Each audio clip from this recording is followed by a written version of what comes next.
김포저 학생과 학부모를 위한 특목고 진학 설명회를 진행할 동탄국제고 교사 최미정입니다. 벌써 11월도 중순이라 중3 학생들은 이미 진학할 고교를 선택했을 거란 생각이 들어요. 중2 학생들은 내신 성적과 진로를 토대로 어떤 고등학교를 선택하면 좋을지 지금 탐색 중일 거라고 생각합니다. 그래서 오늘은 이미 진학할 고등학교를 선택한 학생들에게는 선택에 대한 확신을 가질 수 있는, 그리고 아직 선택을 탐색하고 있는 학생들에게는 현명한 선택을 할 수 있는 그런 시간이 될 수 있도록 내용을 구성하였습니다. 제가 오늘 말씀드릴 내용은 크게 4가지입니다. 우선 특목고 전형 방법을 말씀드리고요. 다음으로 고교 유형별 특징을 말씀드리겠습니다. 김포저 학생들은 주로 외고랑 국제고 진학을 많이 한다고 알고 있어서 외고랑 국제고를 중심으로 안내하겠습니다. 다음으로 변화하는 입시와 고교 선택에 관해서 말씀드리고요. 마지막으로 자기소개서 작성 및 면접 방법 설명드리겠습니다. 특목고 자사고라고 보통 얘기하는 학교는 모두 자기주도학습 전형교입니다. 자기주도학습 전형이라는 게 뭐냐면 학생의 자기주도적 학습 태도와 잠재적인 학습 능력을 중심으로 입학전형위원회에서 창의적이고 성장 가능성 있는 학생을 선발하는 고등학교 입학 전형 방식입니다. 그래서 우리가 알고 있는 외국어 고등학교, 국제고등학교, 과학고등학교, 자립형 사립고등학교, 자율학교가 여기에 해당이 됩니다. 외고와 국제고의 전형 방법 먼저 보시면요. 1단계에서 2, 3학년 영어 내신이 들어갑니다. 그리고 1, 2, 3학년 출결은 감점 처리가 되고요. 2, 3학년 국어와 사회는 동점자 처리에 사용이 됩니다. 1단계에서는 1.5배수나 2배수를 선발하게 되는데요. 1단계 배수를 1.5배수로 하느냐, 2배수로 하느냐는 학교마다 차이가 있습니다. 그리고 2단계에서는 1단계 성적 및 면접 점수가 반영됩니다. 앞서 1단계에서 영어 내신이 반영됐다고 했는데요. 이때 영어 내신 성적은 원점수, 과목 평균, 표준 편차를 제외한 성취도 수준을 활용합니다. 그러니까 쉽게 말하면 내신 성취도만 반영된다라고 보시면 되겠습니다. 따라서 보시는 바와 같이 이렇게 세 학생, 100점, 90점, 89점 학생이 있다면 첫 번째, 두 번째 학생은 100점과 90점으로 10점 차이가 나잖아요. 그래도 영어는 A등급이기 때문에 둘은 같은 점수를 받게 됩니다. 그리고 89점 학생은 90점의 학생과 1점밖에 차이가 나지 않지만 B등급으로 90점의 학생보다 한 단계 낮은 점수를 받게 됩니다. 입학부로 질문하시는 것 중에 하나가 1단계에서 영어 성취도만 반영하더라도 2단계 선발할 때는 영어 점수나 국어, 사회 점수 보고 또 같은 A등급이라도 점수가 높은 학생 선발하는 거 아니냐라고 물으세요. 근데 그렇게 하고 싶어도 그렇게 할 수가 없습니다. 왜 그러냐면 지금 보시는 것처럼 외고, 국제고, 입시용 옵션을 사용해서 출력한 생기부를 보시면요. 보시는 바와 같이 성취도와 수강자 수만 보게 되어 있고 나머지는 아예 출력이 되지 않아서 고등학교에서 확인할 수가 없어요. 그러니까 당연히 과목도 평가에 활용되는 국어, 영어, 사회만 확인이 가능합니다. 근데 만약에 사회를 배우지 않는 학기라면 역사 과목의 성취도를 확인하게 됩니다. 따라서 중학교 내신은 1, 2단계에서 모두 성취도만 반영된다고 믿으셔도 됩니다. 내신 성적 반영 방법 자세히 말씀드리면요. 2, 3학년 영어 내신 성적이 들어가는데요. 보시면 A일 때 40점, B일 때 36점 이렇게 4점씩 감점이 이루어집니다. 출결은 질병일 때는 상관이 없고요. 미인정 결석, 미인정 조퇴, 미인정 지각, 미인정 결과일 때만 1일에 0.1점, 최대 0.5점 감점이 됩니다. 그리고 미인정 지각 조퇴 결과일 때는 3회에 결석 1회로 쳐서 0.1점이 감점돼요. 그러니까 예를 들어서 1학년 때 미인정 지각 1회, 2학년 때 미인정 조퇴 1회, 3학년 때 미인정 결과 1회면 총 3회니까 0.1점이 감점이 됩니다. 출결 감점 점수는 학교마다 차이가 있을 수 있어요. 그러니까 원서 접수 전에 해당 학교의 입학 전형 요항을 확인해 보시기 바랍니다. 방금 말씀드린 대로 2학년 1학기 영어 내신 40점, 2학기 40점, 3학년 1학기 영어 내신 40점, 3학년 2학기 영어 내신 40점 이렇게 총 160점이 되고요. 여기에 출결 감점으로 1단계 총점이 나옵니다. 이렇게 영어 성취도만 반영하다 보니까 동점자 발생하는 경우가 굉장히 많아요. 동점자가 발생했을 경우에는 국어와 사회 성취도를 보게 되는데요. 가장 먼저 확인하는 건 3학년 2학기 국어입니다. 여기서 동점자 처리가 되면 나머지 학기는 확인을 안 해요. 하지만 동점자 처리가 안 된다면 그 다음에 보는 건 3학년 2학기 사회, 그 다음에 3학년 1학기 국어, 3학년 1학기 사회 이렇게 순차적으로 반영을 하게 되고요. 2학년 1학기 사회까지 확인을 했는데 동점자가 나왔을 경우에는 어떻게 할까요? 동점자 전원 1단계 합격입니다. 검정고시의 경우에는 국어, 수학, 영어, 사회, 과학, 도덕 6개의 평균 점수를 반영합니다. 그래서 보시는 것처럼 98점 이상 100점 이하일 때는 160점으로 영어 4학기 올 A와 같은 점수를 받게 되고요. 96점 이상 98점 미만일 경우에는 영어 B가 하나 있는 성적 156점을 받게 됩니다. 이처럼 6개 과목 평균 점수가 2점 내려갈 때마다 4점씩 감점이 된다라고 보시면 되겠어요. 자사고 자율학교는 외고와 국제고와는 다르게 1단계에서 2, 3학년 국어, 수학, 영어, 사회, 과학 이렇게 5과목의 내신 성적을 보게 되는 게 차이점입니다. 물론 앞서 살펴본 바와 같이 외고 국제와 마찬가지로 내신 성취도만 반영이 됩니다. 나머지 전형 방법은 외고 국제고와 같습니다. 2단계 전형은 학교생활기록부와 자기소개서를 바탕으로 해서요. 면접 문제를 출제합니다. 그래서 출제된 문제로 면접을 본 다음에 그 점수와 1단계 점수를 합산해서 최종 점수를 산출하여 정원만큼 선발하게 됩니다. 면접 점수 산출 방법은 밑에 나와 있는 것처럼 자기조학습 영역과 인성 영역입니다. 이 영역은 자기소개서의 작성 영역이기도 한데요. 이 부분은 자기소개서와 면접 방법 안내할 때 다시 말씀드리겠습니다.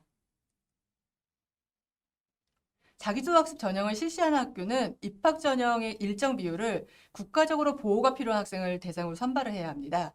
이 전형의 이름이 사회통합 전형인데요. 사회통합 전형은 지원 자격별로 순위가 있어요. 여기 보시는 것처럼 1순위는 국민기초생활수급권자, 차상위계층, 차차상위계층, 국가보훈 대상자, 한부모 가족 보호 대상자 자녀 에 해당되고요. 만약에 여기 해당이 되지 않더라도 경제적으로 어렵다라고 하는 걸 중학교 학교장이 추천해 주시면 역시 1순위로 지원이 가능합니다. 1순위 학생을 사회통합전형의 60%를 우선 선발하도록 하고 있어요. 그래서 만약 사회통합전형을 40명을 선발한다면 60%인 24명을 우선 선발하는 거예요. 그러니까 만약에 1순위 학생이 24명 지원한다면 1순위 학생 24명은 전원 최종 합격입니다. 그리고 나머지 모집 인원을 2, 3순위 지원자 중에서 선발하게 됩니다. 다음으로 2, 3순위의 지원 자격은 보시는 표와 같습니다. 그런데 2, 3순위의 경우에는 지원 자격 외에 또 충족해야 될 조건이 하나 더 있습니다. 보시는 것처럼 소득분이 8분위 이하에 준하는 가정의 자녀이어야지만 됩니다.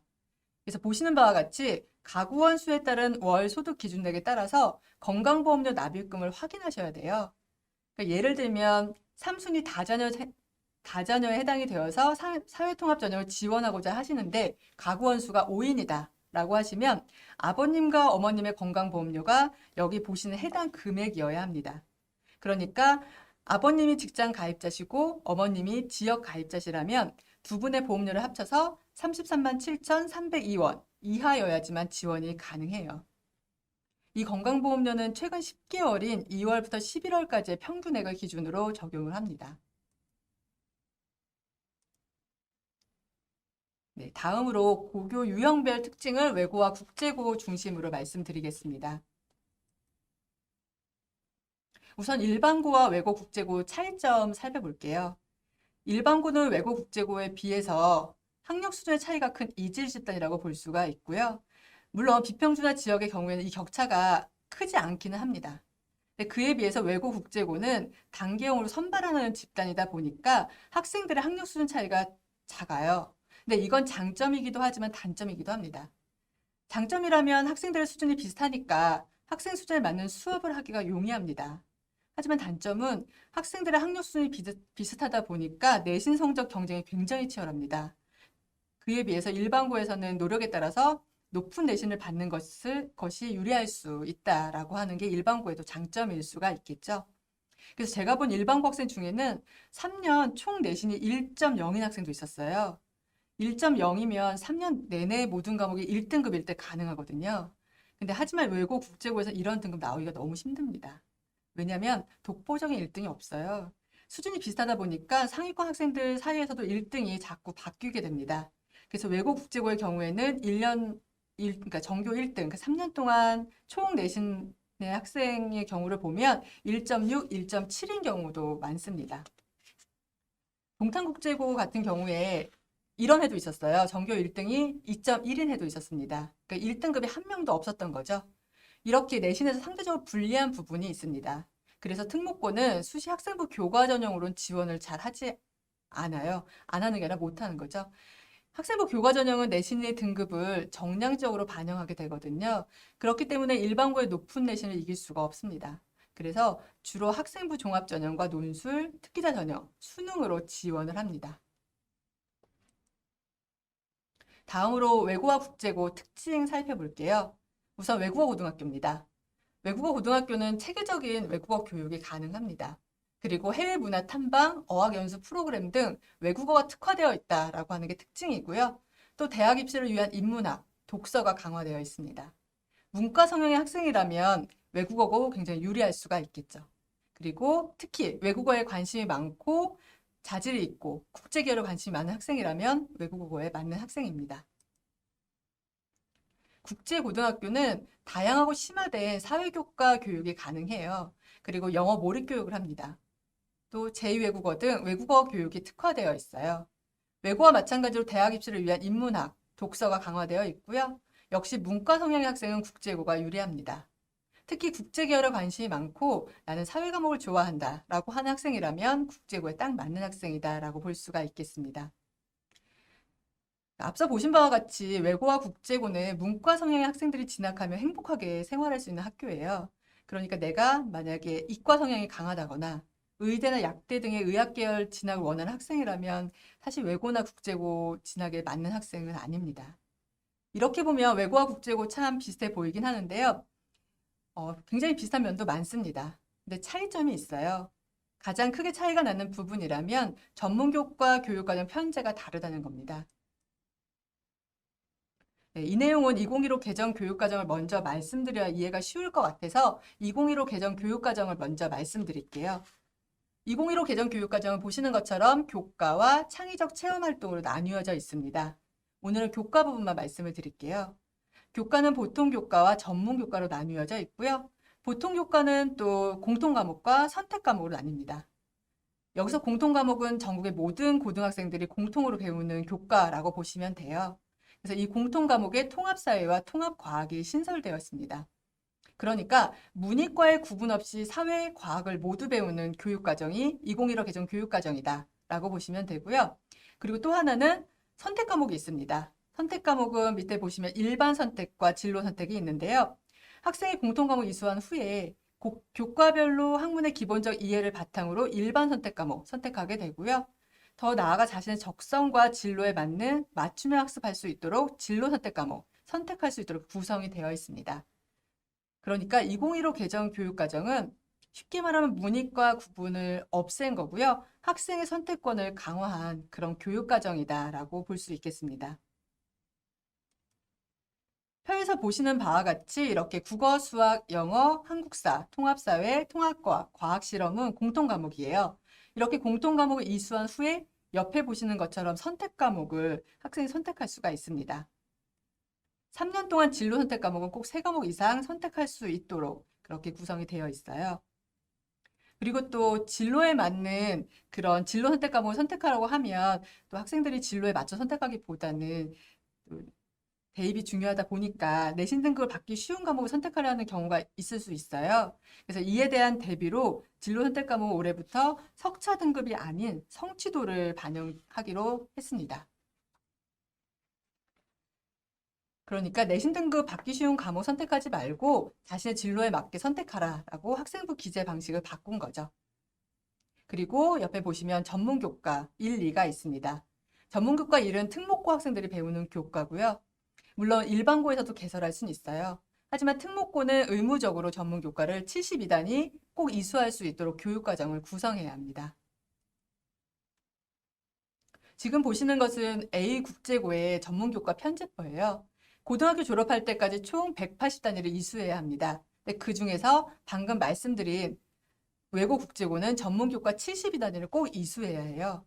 그래서 국제고는 보시는 것처럼 그 72단위 50% 이상을 이렇게 국제 계열로 교육과정을 구성했습니다. 그래서 보시면 미시경제학, 국제법, 국제정치, 국제경제, 현대사회 변화, 비교문화와 같은 이렇게 심화된 국제사회 과목을 배우게 됩니다. 그리고 나머지는 외국어 계열로 교육과정을 구성하게 됩니다. 근데 외국어 고등학교는 이 전문교과 72단위를 보시는 표와 같이 전부 외국어 계열로 교육과정을 구성하게 되는 거예요. 그러니까 만약에 내가 러시아어라면 러시아어 수업이 일주일에 8시간 이렇게 될 수도 있겠죠. 그래서 외고와 국제고의 가장 큰 차이점은 바로 방금 말씀드린 전문교과에 있다라고 보시면 되겠습니다. 그리고 또 하나의 차이점이라면 외국어고는 입학할 때 학과별로 모집해요. 영어과, 러시아과, 프랑스어과 이렇게 학과별로 모집하는데 국제고는 입학할 때 학과 구분 없습니다. 물론 재학 중에도 학과 구분이 없어요. 이게 국제고와 외국어 고등학교의 가장 큰 차이점이다라고 볼 수가 있겠습니다. 그럼 외국어 고등학교와 국제고의 장점 뭐가 있을지 몇 가지 말씀을 드릴게요. 네, 우선은 방금 본 전문교과 교육과정이 장점이다라고 볼 수가 있겠습니다. 그러니까 목적에 맞는 전문교과 교육과정을 운영하는 게 큰 장점인데요. 특목고라고 하는 건 특수목적 고등학교의 줄임말이에요. 그러니까 외국어고는 외국어에 능통한 인재 양성을 목적으로 하는 고등학교고요. 국제고는 국제 전문 인재 양성이 목적입니다. 그래서 이런 목적에 맞는 전문교과 교육과정을 운영하고 있어요. 보시면 국제고의 경우에는 이렇게 국제법과 같은 전문 교과를 배우는데 교재가 없어서 직접 선생님들이 이렇게 제작을 하기도 합니다. 그리고 맹큐의 경제학과 같은 대학에 사용하는 교재로 미시경제학 수업을 하기도 해요. 또한 인문학 소양을 높이기 위해서 수준 높은 독서 활동을 하고 있는 것도 역시 장점이라고 볼 수가 있겠습니다. 네, 또한 다양한 경험을 할 수 있는 교육과정을 운영하고 있습니다. 외국어 교육이 특화되어 있다 보니까 원어민들과 함께하는 그런 수업이 많아요. 그래서 일상생활 속에서도 원어민 교사와 자유롭게 대화를 나눌 기회가 많다는 거 큰 장점이라고 생각합니다.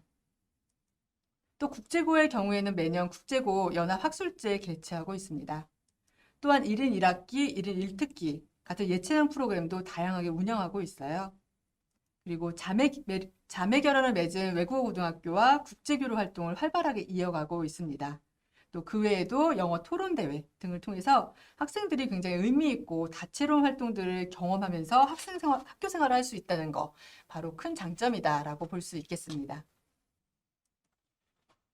두 번째 장점은 열정적인 학업 분위기를 들 수 있겠어요. 수업 시간에 학생들 집중력 굉장히 높습니다. 그러다 보니까 좀 피곤하고 좀 졸고 싶은 학생들도 그러지 못해요. 아이들 너무 열심히 하니까. 그래서 졸지 못하고 뒤에 서서 키높이 책상에서 공부하는 경우가 굉장히 많습니다. 이런 분위기는 학업 역량을 향상시켜주는 큰 에너지가 될 거다라고 봅니다. 또한 수업 시간에 프로젝트 수업, 토의 토론 수업, 탐구 과제 수업을 해도 모든 학생들이 정말 적극적으로 참여를 해요. 어떤 수업을 해도 아이들이 따라옵니다. 그렇기 때문에 다양한 수업을 수업 시간에 진행할 수가 있습니다. 이런 다양한 수업 내용은 생활기록부 세부능력및 특기사항의 기록이 되니까 학생부의 체계적인 관리가 용이하다라고 하는 거 외국어고와 국제고의 장점입니다. 다음으로 우수한 학생들이 모인 동질 집단이라는 것도 장점이 될 수가 있을 거예요. 학생들의 수준이 비슷하니까 수준에 맞는 수업을 전개하는 게 쉽습니다. 그래서 이를 통해서 학생 모두의 전반적인 학업 역량을 향상시킬 수가 있겠죠. 그래서 외고 국제고가 정시 성적이 우수하거든요. 그 이유를 여기서 찾을 수가 있겠습니다. 또 외고 국제고는 대부분 기숙사 학교예요. 그러다 보니까 방과 후에 긴 시간을 자기주도 학습을 하게 됩니다. 이렇게 1인 1좌석에 자기주도 학습실이 있어요. 다 자기 자리가 있습니다. 그래서 여기서 학생들은 밤 11시까지, 또 어떤 학교는 밤 12시까지 스스로 계획을 세워서 공부를 하기 때문에 자기주도 학습 역량이 키워질 수밖에 없다라고 봅니다. 또한 학생 수준을 고려한 다양한 방과 후 강좌를 진행하고 있어요. 그래서 학생들이 학교 안에서 부족한 과목 보충하고 더 심화하고 싶은 과목들을 마음껏 배울 수 있다라고 하는 게 장점입니다. 마지막으로 교사 1인당 학생 수가 적다라는 것도 장점이에요. 그래서 보시면 국제고 같은 경우는 교사 1인당 학생 수가 평균 8.4명이고요. 외국어 고등학교 같은 경우는 교사 1인당 학생 수가 평균 10.3명입니다. 일반고는 교사 1인당 학생 수가 13.7명에서 많게는 17명까지 돼요. 이렇게 교사 1인이 맞는 학생 수가 적다는 거는 그만큼 교사와 학생의 상호작용이 원활하다는 거고요. 이거는 또 교육의 질에도 직접적인 영향을 줄 수가 있습니다. 이상으로 고교별 특징을 살펴보았는데요. 일반고, 외고, 국제고 나름대로 장단점이 다 있습니다. 근데 중요한 건 학생의 성향과 진로에 맞는 학교를 선택하는 것이라고 생각을 해요. 그러니까 아무리 학교가 가진 장점이 있어도 학생의 성향과 진로에 맞지 않는다면 행복한 학교 생활을 할 수 없을 테니까 그렇게 생각을 합니다. 네, 입시가 너무 복잡하죠. 그리고 너무 자주 변합니다. 도대체 어떤 고등학교 선택하는 게 옳을지 참 혼란스러우실 거예요. 그래서 변화하는 입시의 방향을 알아야지만 현명한 고등학교 선택이 가능할 테니까 우선 변화하는 입시에 대해서 먼저 말씀을 드리겠습니다. 우선 대학 입시에 대해 이해를 돕기 위해서 대입 전형 먼저 말씀을 드릴게요. 대입 전형은 이렇게 크게 네 가지가 있습니다. 학생부 교과 전형, 학생부 종합 전형, 논술 전형, 정시 수능 전형 이렇게 네 개가 있는데요. 이 중에 학생부 교과 전형, 학생부 종합 전형, 논술 전형은 수시 전형이고요. 수능 전형은 정시 전형입니다. 좀 더 자세히 말씀드리면 학생부 교과 전형이라고 하는 건 교과 성적만 반영하는 전형이에요. 그러니까 만약에 교과 100전형이다라고 한다면 내신 성적을 정량적으로 반영하고 나머지 생활기록부에 있는 어떤 내용도 반영을 하지 않는 전형이다라고 보시면 되겠습니다. 대부분의 교과 전형을 운영하는 대학들은 면접을 실시하고 있고요. 수능 최저학력 기준을 설정하고 있습니다. 수능 최저학력 기준이라는 거는 교과 전형이 수시 전형이긴 하지만 정시 수능에서 대학이 요구하는 최저 등급을 받아야지만 합격을 시키겠다라는 의미예요. 그러니까 수능 최저 학력 기준이 걸려있는 대학은 아무리 내신이 좋아도 아무리 면접을 잘 봐도 수능 최저를 맞추지 못하면 불합격이에요. 학생부 종합 전형은 생활기록부의 모든 내용을 평가에 반영하는 전형입니다. 자기소개서를 받아서 함께 평가하는 대학도 있고요. 역시 면접을 실시하거나 수능 최저 학력 기준을 설정하는 대학들이 있습니다. 학생부 종합전형에서 수능 최저 학력 기준을 설정한 대학들은 사실 많지 않아요. 교과에 비하면 훨씬 적습니다. 서울권 대학 중에서는 서울대, 연대, 고려대, 이화여대, 경희대, 홍익대가 있어요. 근데 이 중에 경희대는 내년부터는 수능 최저를 폐지한다고 발표를 했습니다. 논술 전형은 대학 자체적으로 논술 시험을 출제해서 논술 시험을 치러서 학생을 선발하는 그런 전형이에요. 그리고 논술 전형 역시 수능 최저 학력 기준을 설정한 대학들이 꽤 많습니다. 마지막으로 수능 전형은 매년 11월에 한 번 보는 대학 수학 능력 시험 점수만 반영하는 전형입니다. 학생부 교과 전형과 종합 전형만 비교해서 다시 말씀을 드릴게요. 네, 보시면 평균 1.24등급과 평균 1.48등급 누가 더 우수할까요? 교과 전형에선 무조건 1.24등급이 우수하다라고 하는 게 교과 전형입니다. 하지만 그에 비해서 학생부 종합전형은 내신만 보고는 둘 중 어느 누가 더 우수하다라고 말할 수 없다라고 말하는 전형이에요. 그러니까 숫자로 나와 있는 내신만이 아니라 결국 학생부 종합전형은 학생의 역량을 생활기록부에 글로 기록되어 있는 모든 내용을 바탕으로 해서 정성적으로 평가하기 때문에 이렇게 내신 성적만으로는 어떤 학생이 우수하다고 말할 수 없다라고 평가하는 전형인 겁니다. 그러니까 예를 들어서 어떤 과목에서 A 학생은 모두 1등급을 받았어요. 그리고 밑에 보시는 것처럼 B 학생은 1학년 1학기, 3학년 1학기에 2등급 받았습니다. 교과 전형이라면 무조건 A를 선발하겠죠. 학생 A를 선발할 거예요. 하지만 종합 전형에서는 등급뿐 아니라 원점수도 봅니다. 근데 보면 A 학생은 모두 1등급이긴 하지만 원점수가 좀 낮아요. 보시는 것처럼 1등급인데 89, 88, 87, 91 이렇게 원점수가 좀 낮은 편입니다. 그리고 B 학생은 1등급인 학기의 원점수가 100점, 99점으로 상당히 높습니다. 그리고 2등급의 원점수도 보시면 87, 93으로 높은 편이에요. 그렇다면 B 학생의 2등급은 A 학생의 1등급과 별반 차이가 없다라고 평가를 할 수가 있겠죠. 그리고 1등급 받은 학기는 더 우수하다고 평가할 수가 있을 거고요. 그리고 세특 내용을 보면 B학생이 더 학업 영역이 높다라고 평가될 만한 요소들도 기록이 되어 있습니다. 그렇다면 학생부 종합전형에서는 학생 B가 더 우수하다라고 평가하고 선발하는 할 수가 있겠죠. 그래서 특목고 학생들이 낮은 내신으로도 학생부 종합전형에서 일반고보다 상위권 대학에 합격하는 이유가 바로 여기에 있습니다. 정량적으로 평가하는 내신 등급은 낮지만 이렇게 정성적으로 평가하는 과목별 세분화 및 특기사항, 자율활동 등의 내용이 우수하기 때문에 가능한 거예요. 과목별 세분화 및 특기사항은 아까 앞서 말씀드린 것처럼 교육과정이나 교육활동이 이제 잘 갖추어져 있어야지만 또 유리한 부분이 있습니다. 과목별 세분화 및 특기사항의 내용이 풍부하고 깊이가 있을 수 있는 건 그런 교육과정 때문이고요. 그리고 또 다양하고 수준 높은 교육활동을 학교에 실시하기 때문에 이런 것이 가능하다라고 말씀드릴 수 있겠습니다. 그러니까 일부 사람들이 특목고의 내신을 대학이 봐준다라고 하는데 사실 그건 맞는 이야기는 아닌 거죠. 내신으로 보여줄 수 없는 부분을 생활기록부의 다른 부분으로 충분히 경쟁력을 보였기 때문에 선발하는 거다라고 보시면 되겠습니다. 그리고 작년부터 블라인드 평가라서 대학에서는 평가하는 학생의 학교를 알 수가 없어요. 하지만 작년 외국국제고 입시 결과 예년과 다르지 않았고요. 심지어 동탄국제고 예년보다 더 입시 결과가 좋았습니다. 이런 결과를 볼 때 일부 사람들이 하는 얘기가 맞지 않는다라는 걸 알 수가 있습니다. 그럼 2022학년도부터 대입제도가 어떻게 변화하는지 한번 볼게요.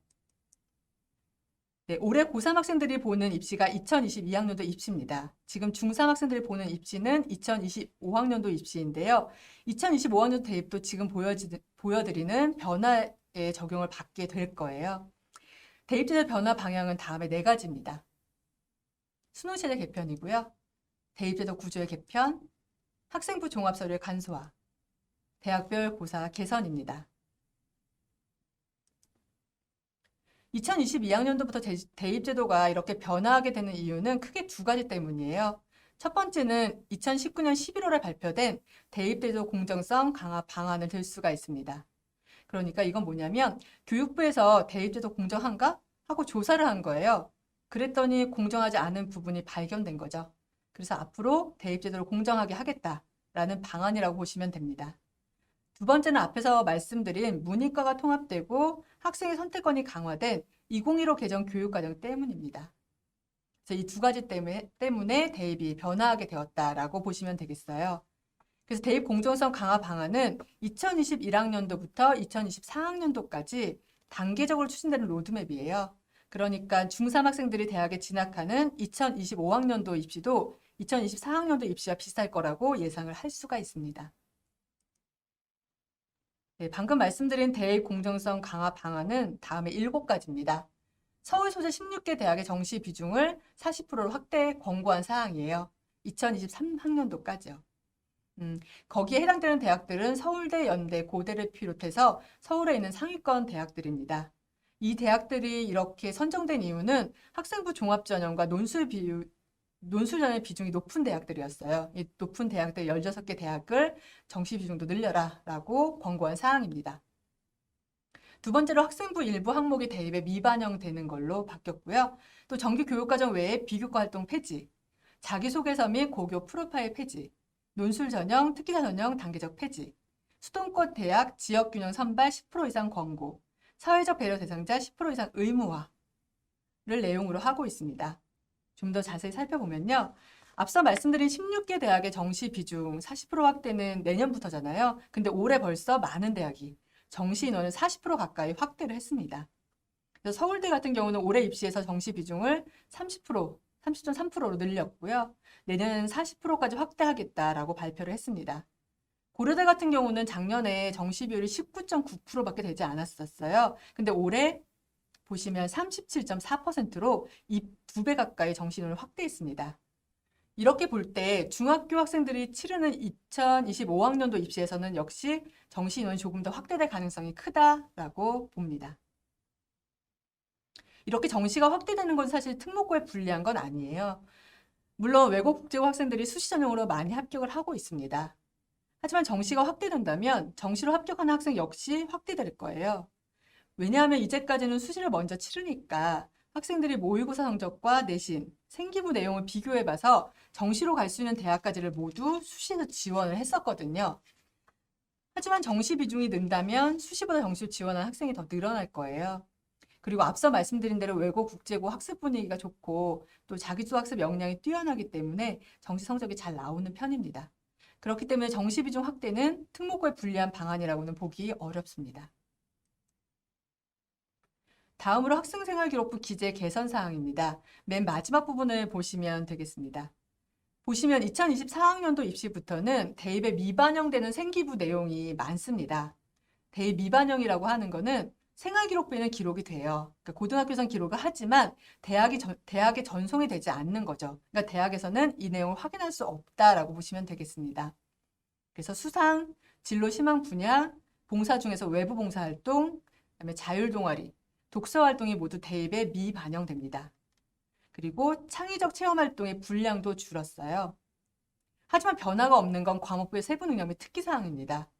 따라서 지금도 학생부 종합전형에서 세부 능력 및 특기사항이 중요했지만 앞으로는 그 중요성이 더 커질 거다라는 걸 충분히 아실 수가 있을 겁니다. 그러니까 다시 말하면 정규 교육과정 외에 비교과 활동은 대입 반영을 폐지하겠다라는 의지라고 보시면 되겠습니다. 그러니까 앞으로 학교 교육과정의 중요성이 굉장히 커졌겠죠. 왜냐하면 학교 교육계획화 이루어지는 교육활동이 아니면 대입에 전혀 반영이 되지 않습니다. 그래서 앞으로 고등학교 선택하실 때 꼭 그 고등학교의 교육과정, 교육활동을 꼼꼼히 살펴보시는 것이 중요합니다. 논술 전형과 특기자 전형은 단계적으로 폐지를 유도하고 있습니다. 특기자 전형은 거의 폐지가 돼서 이제 서울권에 남은 특기자 전형은 보시는 것처럼 연세대 언더우드 학부, 이화여대 국제학부 어학특기자, 국민대 어학특기자 정도가 남아 있습니다. 작년에 어학특기로 뽑던 한국외대나 한양대 같은 경우는 올해 폐지되었어요. 특기자 전형이 외고나 국제고에 유리한 전형이기는 했습니다. 왜냐하면 고등학교에서 관련된 활동이 많으니까 일반고에 비해서 상대적으로 전형 준비하는 게 굉장히 쉬웠습니다. 근데 이 부분은 사실 외고 국제고로서는 굉장히 아쉬운 부분이긴 하지만 특기자 전형이 종합 전형으로 흡수된 대학들이 많이 있어요. 그러니까 특기자 전형으로 뽑던 거를 종합 전형으로 이렇게 흡수한 대학들이 꽤 있습니다. 예를 들면 연세대 같은 경우 하스라고 하는 인문융합 학부가 있었거든요. 이것도 역시 특기자 전형이었는데 재작년부터 종합 전형으로 국제형으로 선발을 하고 있어요. 이렇게 종합 전형으로 많은 특기자 전형이 흡수된 부분이 있기 때문에 특기자 전형을 준비했던 학생들은 종합 전형을 준비할 것이기 때문에 크게 입시 결과에 지장을 주지는 않을 거다라고 생각이 됩니다. 논술 전형은 계속 모집 인원이 축소되고 있습니다. 매년 축소되고 있고요. 근데 논술 전형은 사실 특목고에서도 크게 합격생이 많던 전형이 아니에요. 그래서 논술 전형 축소 역시 외고 국제고 입시 결과에 주는 지장은 크지 않을 거다라고 보입니다. 다음으로 수도권 대학의 교과 성적 위주 선발 방식의 추천 전형을 10% 이상 선발하라고 권고한 사항입니다. 그래서 올해 교과 전형이 없던 서강대, 성균관대 등의 대학에서 학교 추천 전형인 교과 전형이 신설되었어요. 그리고 연세대 같은 경우에도 작년에는 내신이 50% 반영되던 추천 전형을 올해는 내신 100% 반영으로 변경했습니다. 교과 전형의 확대는 사실 일반고 학생들에게 유리한 부분이에요. 하지만 일반고에 높은 내신 학생들이 추천 전형으로 지원을 하면 상대적으로 학생부 종합전형에 지원이 줄 수 있으니까 그렇다면 학생부 종합전형에서 외고 국제고 합격률 좀 높아질 가능성이 있다고 봅니다. 마지막으로 사회적 배려 대상자 10% 이상 의무 선발입니다. 그래서 보시는 바와 같이 선발 인원이 전년 대비 4배 이상 늘었습니다. 앞서 특목고 전형 방법 말씀드리면서 사회통합 전형 말씀드린 거 기억나실 거예요. 사회통합 전형으로 사회적 배려 대상자를 일정 비율 꼭 특목고는 선발을 하잖아요. 그래서 외고 국제고에는 이런 고른기회 특별 전형을 지원할 수 있는 학생들이 꽤 많이 있습니다. 그렇기 때문에 대입에서 유리하게 작용할 수 있는 가능성이 큽니다. 대학에 따라서 지원 자격이 다르니까 지원 자격 먼저 확인하시고 준비하시기를 바랍니다. 다음으로 수능체제 개편입니다. 앞서 말씀드린 바와 같이 2015 개정 교육과정은 문이과 통합이고 학생의 선택권을 강화한 교육과정이었어요. 그러니까 교육과정의 취지에 맞게 수능도 역시 과목 구조와 출제 범위를 개편한 사항이다라고 보시면 되겠어요. 그러니까 수능도 역시 수학, 사회, 과학에서 문이과 구분을 폐지하고 학생의 선택권을 강화한 거죠. 그래서 보시는 바와 같이 오른쪽을 보시면 되는데요. 작년하고 다르게 올해부터는 국어 영역에서 모든 학생이 시험을 치르는 공통 과목이 있고요. 또 화법과 작문, 언어와 매체는 둘 중 하나만 선택해서 수능 시험을 치를 수 있도록 이렇게 수능 체제가 개편이 되었습니다. 수학 역시 작년에는 문과 학생들은 수학 나형을, 이과 학생들은 수학 가형을 시험 봤었거든요. 근데 올해부터는 그런 구분이 없어요. 구분 없이 공통 과목과 선택 과목이 있어서 학생들이 확률과 통계, 미적분, 기하 중에서 한 과목을 택해서 시험을 치를 수가 있습니다. 네, 마찬가지로 탐구 역시 작년까지는 문과 학생들은 사회탐구 과목 두 과목을, 이과 학생들은 과학탐구 과목 두 과목을 시험 봤었는데요. 올해부터는 그런 계열 구분 없이 사회, 과학 중 두 과목을 택해서 시험을 볼 수가 있습니다. 그러니까 2015 개정 교육과정처럼 수능도 문이과 통합을 했고 학생 선택권 강화했다라는 거죠. 이렇게 수능이 개편되고 나니까 올해 가장 많이 또 하시는 질문 중에 하나가 이런 질문이었어요. 그럼 이제 국제고, 외고 진학해도 공대, 의대 갈 수 있는 건가요? 라는 질문이었습니다. 사실 수시 종합전형에서는 외고, 국제고의 설립 목적에 맞지 않기 때문에 순수 공대나 의대 가기는 어렵습니다. 그런데 문이과가 통합되었으니까 정시에서는 가능하다고 생각을 하시는 거죠.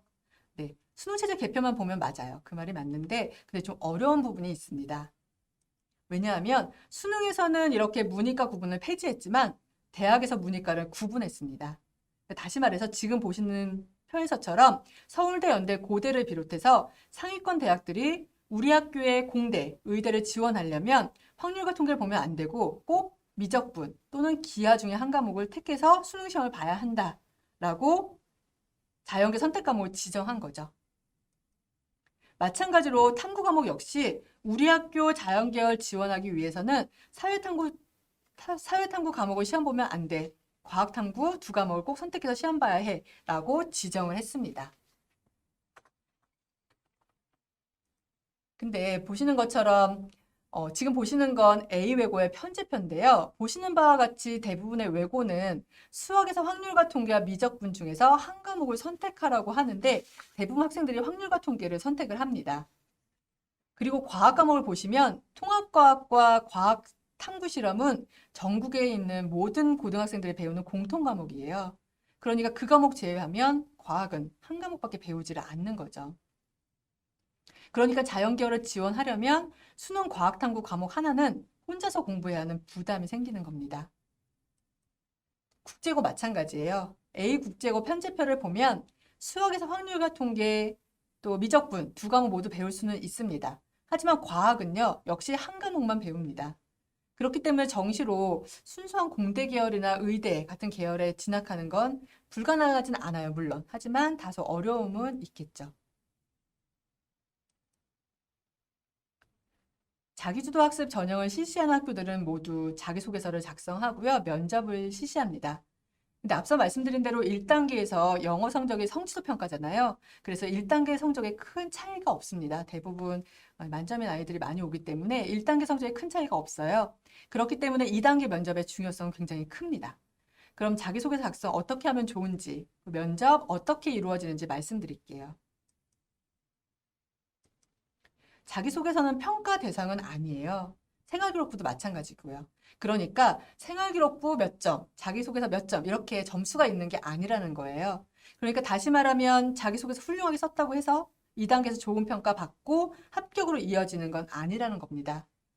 학생이 제출한 자기소개서와 생활기록부를 종합적으로 검토해서 학생의 역량, 지원 동기, 인성 등을 확인합니다. 그렇게 확인한 내용을 면접을 통해서 평가한다라고 보시면 되겠어요. 그렇기 때문에 과장되고 왜곡된 자기소개서는 오히려 면접에서 불리할 수가 있겠죠. 간혹 그런 학생들이 있습니다. 자기소개서의 내용에 굉장히 훌륭한 그런 내용들이 많아요. 높은 자기주도 학습 역량을 발견했어요. 하지만 정작 면접을 치르면서 관련된 내용 물어보니까 대답을 못하는 거예요. 그렇다면 이 학생 면접에서 오히려 낮은 점수를 받겠죠. 그러니까 자기소개서는 진솔하고 솔직하게 본인 스스로 작성한 것이 가장 좋다라고 말씀드립니다. 그리고 기재 금지 사항을 꼭 확인해야 돼요. 기재 금지 사항은 잠시 후에 더 자세하게 말씀드릴게요. 외고, 국제고, 자사고 모두 자기소개서 문항은 공통 문항으로 같습니다. 작성 분량은 띄어쓰기 제외하고 1,500자 이내입니다. 네, 보시는 건 자기도학습 전형 자기소개서 문항이에요. 보시면 본인 스스로 학습 계획을 세우고 학습해온 과정, 또 그 과정에 느낀 점. 그러니까 자기도 학습 과정을 쓰라는 내용이고요. 두 번째는 학교 특성과 연계해서 지원 학교에 관심을 갖게 된 동기. 고등학교 입학 후 자기주도적으로 본인의 꿈과 끼를 살리기 위한 활동 계획 및 고등학교 졸업 후 진로 계획에 관해서 구체적 기록해라 라고 하는 지원 동기와 진로 계획입니다. 마지막으로 본인의 인성, 배려, 나눔, 협력, 타인 존중, 규칙 준수 등을 나타낼 수 있는 개인적 경험, 또 이를 통해 느끼고 배운 점 쓰라고 하는 인성 경험. 이렇게 세 가지를 작성하는 내용이라는 걸 알 수가 있어요. 네, 이 세 가지 영역은 자기소개서의 작성 영역이기도 하지만 면접의 평가 영역이기도 합니다. 그러면 자기소개서 어떻게 작성하면 좋을지 작성 팁을 몇 개 드릴게요. 네, 우선 자기도학습 영역에서 학생들이 가장 많이 작성하는 내용은 공부 방법이에요. 또 성적 향상법. 저는 이렇게 공부를 했더니 성적이 향상이 됐어요. 뭐 이런 공부 방법을 굉장히 많이 씁니다. 근데 이런 거보다는 그리고 여러 과목을 나열해서 쓰는 것보다는 구체적인 학습 경험을 학습 역량이 드러나도록 쓰면 좋겠다라고 말씀을 드립니다. 예를 들면 어떤 학생이 이렇게 썼습니다. 저는 수학에 관심이 많습니다. 수학 성적을 향상시키기 위해서 매일 문제집 풀었고요. 궁금한 내용은 선생님께 질문하고 열심히 공부하였습니다. 이렇게 노력한 결과 성적이 점점 향상되었습니다. 라고 썼어요. 이렇게 공부 방법, 성적 향상 이런 것만 쓰면 사실 학생의 자기도 학습 역량은 확인하기가 어려워요. 그럼 이렇게 쓰면 어떨까요? 저는 수학을 참 좋아합니다. 수학 문제 풀 때 이 문제 어떻게 접근할까? 어떤 공식 활용하는 것이 좋을까? 고민하고 다양한 시도를 통해서 해결해 나가는 과정이 정말 즐거웠습니다. 수학 시간에 들은 수학자에 대한 궁금증으로 관련 도서를 찾아 읽다 보니 수학 공식이 만들어진 과정이 더더욱 궁금해졌습니다. 라고 썼어요. 이렇게 쓴다면 위에 쓴 내용보다는 훨씬 더 학습 점이 구체적으로 드러나니까 학생의 역량을 쉽게 더 파악할 수가 있을 거라는 생각이 듭니다. 또 위에 예시는 참 익숙하지 않아요? 나도 수학 문제 푸는데, 모르는 건 선생님이 여쭤보는데, 라는 생각이 들잖아요. 그러니까 위에 예시처럼 쓴 자기소개서는 나만의 자기소개서라고 볼 수가 없습니다. 누구나의 자기소개서가 되겠죠? 그래서 자기소개서는 본인이 했던 본인만의 학습 경험이 잘 드러나도록 작성하는 것이 좋습니다. 두 번째로 지원 동기와 진로 계획에서 학생들이 가장 많이 작성하는 건요.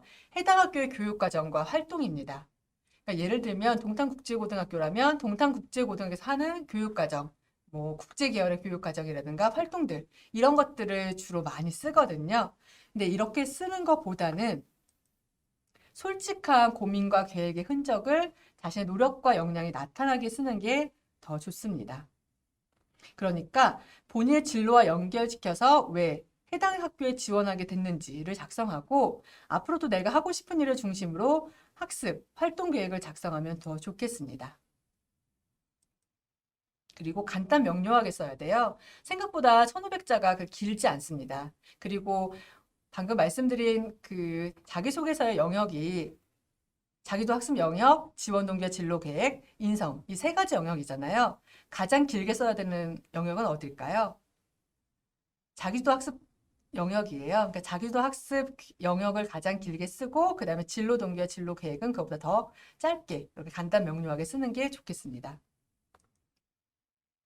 마지막으로 인성 영역은 진짜 자신이 경험했던 내용을 구체적으로 느낀 점과 내적 변화가 드러나게 쓰는 게 좋아요. 그러니까 다시 말하면 사례 중심으로 쓰면 좋겠다라고 말씀을 드립니다. 네, 어떤 학생이 이렇게 인성 영역을 작성했습니다. 제 피는 뜨거운가 봅니다. 저는 어떤 일이든 제 주변에 일어나는 일에 적극적으로 나섭니다. 친구들도 모두 저의 이런 점 인정합니다. 라고 작성을 했어요. 그럼 본인이 스스로 굉장히 자기가 적극적이다, 친구들도 인정한다 라고 했지만 정작 그 학생이 적극적인지 그런 모습이 머릿속에 잘 그려지지는 않습니다. 하지만 이렇게 작성하면 어떨까요?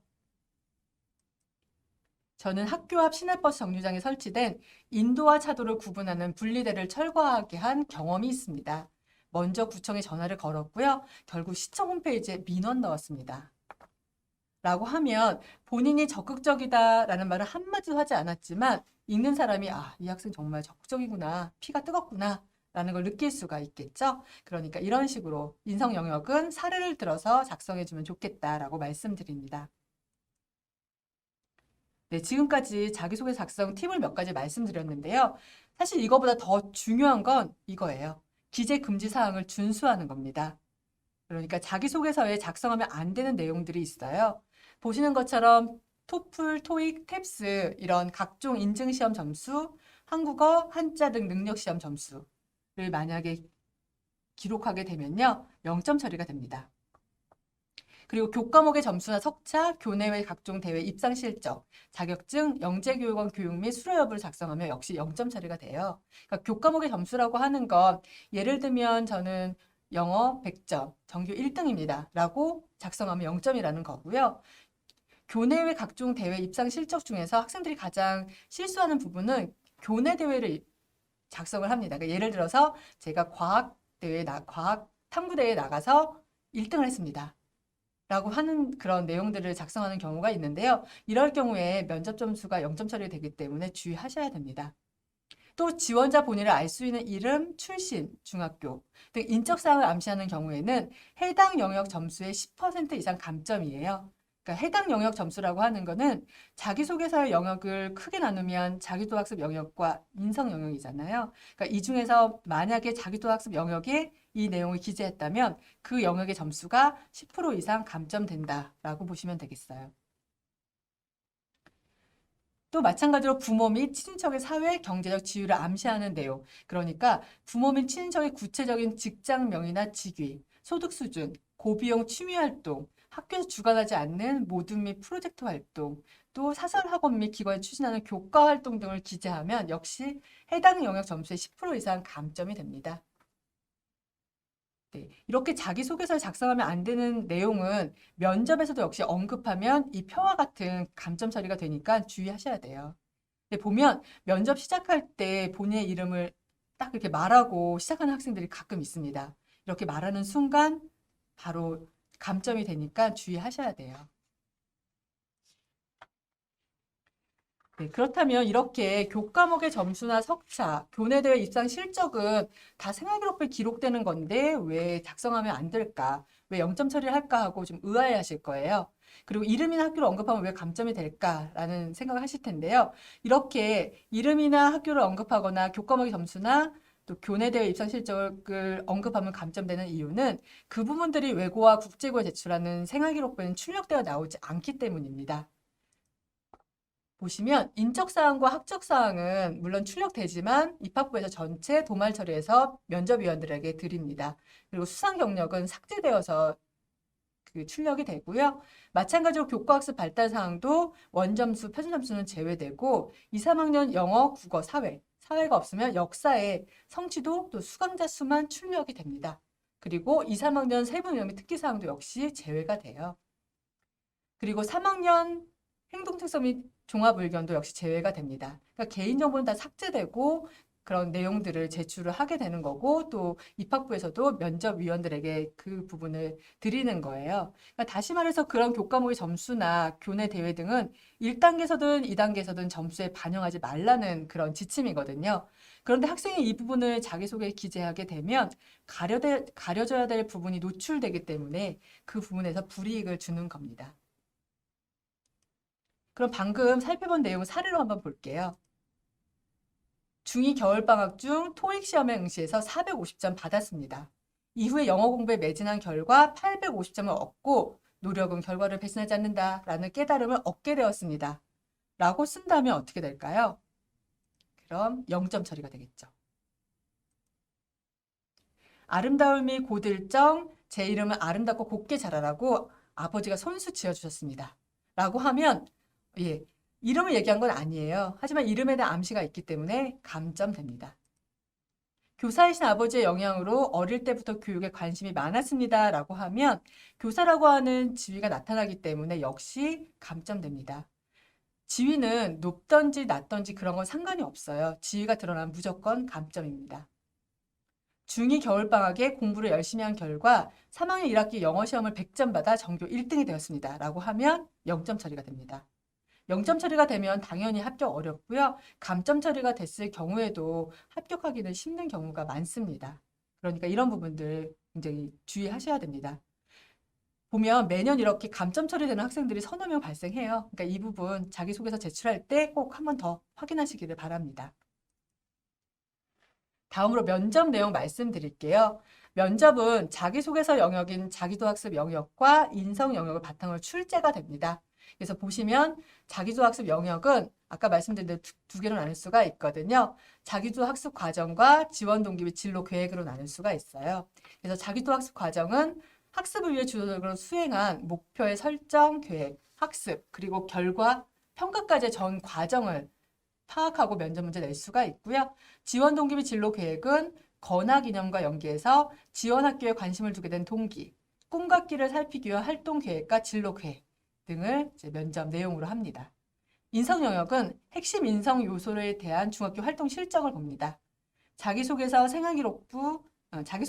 생활기록부의 행동 특성 및 종합 의견에 기재된 핵심 인성 요소에 대한 중학교 활동 실적을 보게 되고요. 인성 영역을 통해 느낀 점, 그러니까 중학교 활동을 통해서 배우고 느낀 점 등이 면접의 내용이 됩니다. 다음으로 면접 방법 말씀드릴게요. 면접실은 이렇게 구성이 되어 있습니다. 면접관이 3분 들어가세요. 해당 학교의 전형위원 2분 들어가시고요. 도 위촉 전형위원 1분. 이렇게 3분이 면접 문제도 출제하시고 직접 면접 평가도 하십니다. 그리고 앞에는 진행요원이 있어요. 그리고 시간을 알려주는 모니터도 있습니다. 그래서 학생은 앞문으로 들어와서 책상과 의자가 있어요. 그러면 여기 의자에 앉아서 면접을 치르고 다시 뒷문으로 나가면 됩니다. 학교마다 차이가 있는데 어떤 학교는 면접관들이 추가 질문을 하는 학교도 있습니다. 그리고 추가 질문이 전혀 없는 학교도 있고요. 이런 내용들은 그 해당 학교의 입학 전형 요항을 한번 참고해 보시기 바랍니다. 자기소개서 문항은 보통 3문항이에요. 근데 학기별로 차이가 있을 수는 있습니다. 이렇게 개별 문항 3문항을 출제하기도 합니다. 그리고 공속문항 한 문항, 그리고 개별 문항 2문제 이렇게 출제하는 경우도 있어요. 그럴 경우에는 자기도 학습 영역과 지원 동기와 진로 계획 영역을 묶어서 물어볼 수도 있고요. 아니면 지원 동기 및 진로 계획 영역과 인성 영역 묶어서 물어볼 수도 있습니다. 네. 이 지금 보여드린 면접의 평가 요소는 자기소개서 작성 요소하고 같다라고 보시면 되겠습니다. 그럼 면접 문항 몇 가지 예시 보여드릴게요. 먼저 공통 문항입니다. 이런 문제 출제되었는데요. 인간의 지식과 기술은 계속 확장, 발전되고 있다. 이에 따라 인간의 삶도 점차 행복해졌다고 생각하는지 말하고 앞으로 인간의 삶은 행복해질 것이라고 생각하는지 자신의 독서 경험을 예로 들어서 설명해 보세요. 라는 문제가 나왔었고요. 30년 내에 인류가 살아갈 세상에서 지금과 가장 크게 변화하게 될 모습을 과학기술 측면과 사회문화적 측면으로 나누어서 말하고 이런 변화에 맞추어 자신이 길러야 할 가장 중요한 자질 2가지를 설명해 보세요. 라는 문제가 있었습니다. 또 본인이 생각하는 원격 수업의 장단점을 각각 말해보고 원격 수업이 자신의 자기소학습 방법 변화에 어떤 영향을 주었는지 구체적으로 말해보세요. 이런 문제도 있었습니다. 인성 영역이었는데요. AI 친구를 설계한다고 가정할 때 그 프로그램에 어떤 명령어를 우선적으로 적용하면 좋을지 아래 키워드 중에서 3가지를 고르고 그 이유를 구체적으로 말해보세요. 라는 질문이었습니다. 그래서 키워드는 지혜, 용기, 배려, 창의성, 성실, 힘, 헌신, 겸손, 판단력, 자신감, 유머, 공감 등이 있었습니다. 네, 보시면 아시겠지만 교과 지식을 측정하는 내용의 문제는 출제하지를 않습니다. 그런 문제를 출제하는 건 자기도학습 전형 운영의 금지사항이에요. 그래서 방금 보시는 것처럼 학생의 가치관, 또 해당 학교의 인재상 등을 확인할 수 있는 공통문제 출제한다라고 보시면 되겠습니다. 다음으로는 개별 문항입니다. 어떤 학생이 자기소개서에 CNN 뉴스를 들으면서 공부했던 내용을 서술한 거예요. 그럼 이렇게 물어볼 수가 있겠죠. 최근 시청한 CNN 뉴스 중에서 국제 정세의 흐름을 보여주는 대표적인 뉴스의 내용과 그 뉴스가 중요한 이유 설명하시오. 라고 물어볼 수가 있겠고요. 또 CNN 뉴스를 3배속으로 듣다가 점점 느리게 듣는 방식이 느리게 듣다가 빠르게 듣는 방식에 비해서 어떤 점에서 더 효율적인 학습법이라고 생각하는지 설명해 보세요. 라고 물어볼 수가 있습니다. 이렇게 학생의 역량을 확인하는 내용을 주로 물어보고 있습니다. 이런 내용도 있었어요. 스토리보드 아티스트라는 지원자의 꿈을 위해서 중학교 과정에서 노력했던 것 중에서 가장 의미 있었던 독서 경험과 체험 활동을 하나씩 이야기해보고 그 활동 이후에 자신의 변화를 이야기해보세요 라고 질문했습니다. 그러니까 이렇게 자기소개서를 작성한 내용을 학교 생활기록부의 독서, 창의적 체험 활동 등의 기록과 연관지어서 질문을 할 수도 있습니다. 다음은 인성 영역이었는데요. 1학년 때 장애인 이해하고 돕기 봉사활동을 통해서 장애인을 위한 봉사활동 해야겠다라고 생각했는데 이후에 어떤 봉사활동을 했나요? 라고 묻는 질문이 있었어요. 이 질문을 왜 만들었냐면 학생이 자기소개서에 장애인 이해하고 돕기 봉사활동을 1학년 때 학교에서 했는데 너무 좋았대요. 그래서 앞으로 나는 장애인을 많이 도와줘야지. 장애인을 위한 봉사활동을 많이 해야지 라는 내용을 자기소개서에 쓴 거예요. 그래서 생활기록을 봤습니다. 그랬더니 1학년 때 학교에서 했던 장애인 이해하고 돕기 봉사활동은 있었지만 2, 3학년 때 장애인을 위한 봉사활동은 전혀 없었어요. 그러니까 합리적 의심이 들겠죠. 그래서 이렇게 질문을 한 거였습니다. 그랬더니 이 학생이 뭐라고 대답을 했냐면 본인은 1학년 때 이런 봉사 시간에 봉사활동을 하고 너무 좋았대요. 그래서 장애인 돕는 봉사활동을 하려고 많은 단체에 전화를 했다고 합니다. 그런데 중학생인 자신을 받아주는 곳이 한 곳도 없었대요. 그래서 중학교 때 장애인을 위한 봉사활동을 못했지만 그런 관심을 책을 통해서 해소를 했고 또 그런 관련 활동을 동아리에서 했다라고 하더라고요. 그래서 얼른 생활기록부를 찾아봤더니 그런 내용들이 있었습니다. 그래서 이 학생의 자기소개서는 진정성이 있었다라고 평가를 했어요. 그러니까 이렇게 면접에서는 자기소개서의 내용을 확인하는 면접 문제가 출제가 될 수가 있습니다. 네, 그렇다면 성공적인 면접을 위해서 어떻게 하면 좋을지 몇 가지 방법을 알려드릴게요. 첫 번째로 제출 서류를 100% 숙지하는 게 중요합니다.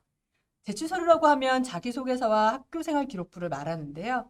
앞서 말씀드린 바와 같이 면접은 자기소개서와 생활기록부에 드러난 학생의 역량을 평가하는 과정이잖아요. 그러니까 이런 내용들을 잘 숙지하고 있어야 되겠고요. 또한 자기소개서의 진실성을 확인하는 과정입니다. 그러니까 본인이 했던 활동들의 동기, 과정, 결과에 대한 생각을 정리 연습하는 것이 무엇보다 중요합니다. 어떤 학생 자기소개서 작성한 활동에 대해서 질문했어요. 면접 질문했거든요. 근데 활동의 과정에 대해서 물었는데도 전혀 답을 못 하더라고요. 이런 경우에는 좋은 점수를 절대 받을 수가 없겠죠. 그러니까 내가 제출했던 그 서류, 자기소개서에 나와 있는 내용들, 또 생활기록부에 있는 내용들을 꼼꼼하게 숙지하면서 면접 문제를 한번 스스로 이렇게 만들어 오는 게 중요하겠습니다. 다음으로는 묻는 질문에 답하는 게 중요합니다. 아유, 선생님, 그럼 묻는 질문에 답하지 어떤 질문에 답을 하겠어요? 라고 반문하시겠지만요. 많은 학생들은 묻는 질문에 답을 하지 않아요.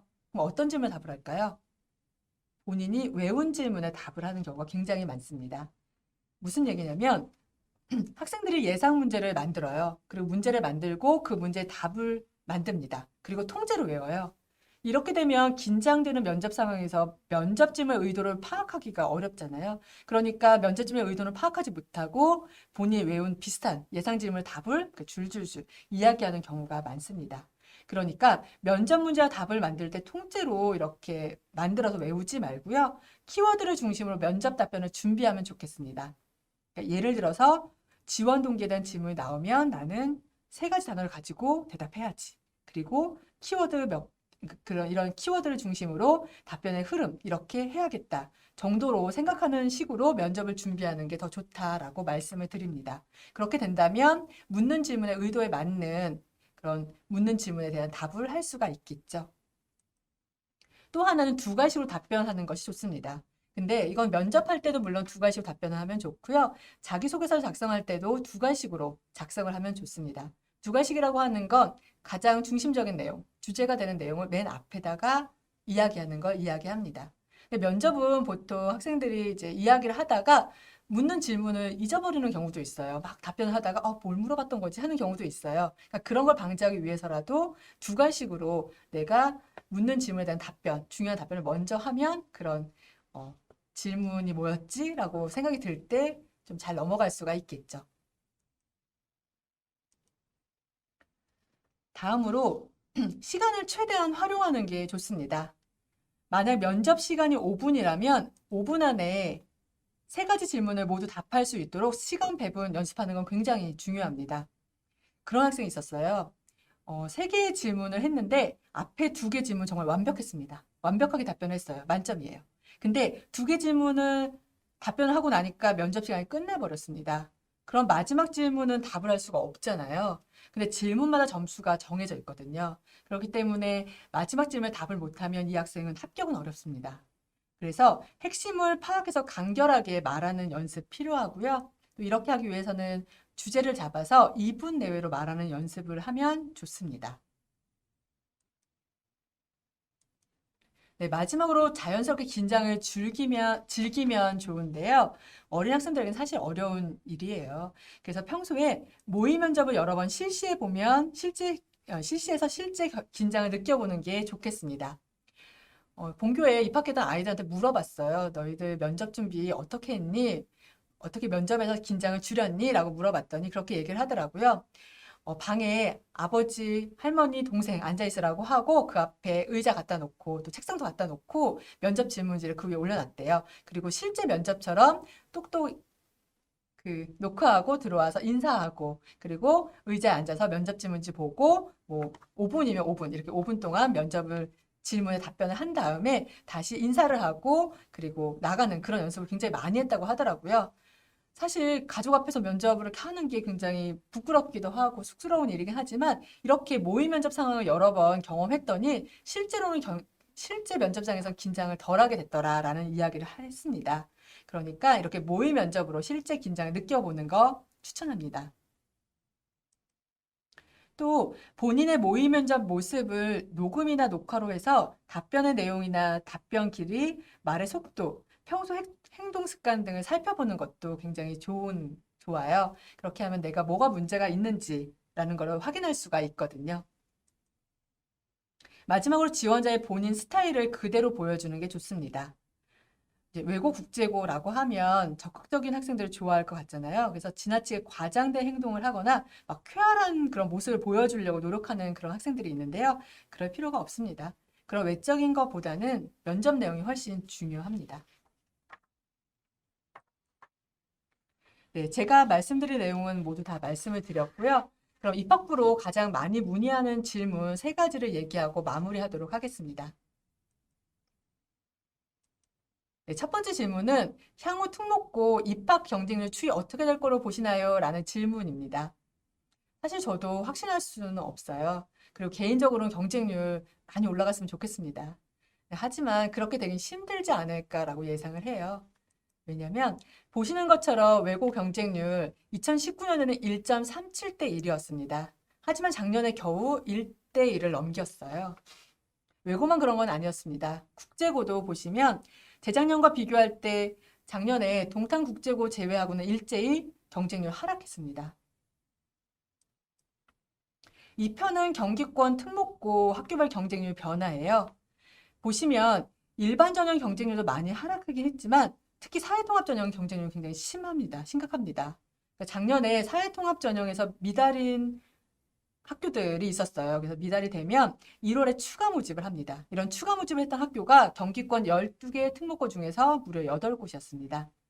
그러니까 만약에 사회통합 전형 지원 자격이 되신다면 외고 국제고 이런 특목고에 지원을 해보시길 바란다라고 말씀드립니다. 이런 경쟁률 변화를 볼 때 앞으로 외고 국제고 경쟁률이 작년과 비슷하거나 아니면 더 하락하지 않을까라고 예상해 볼 수가 있습니다.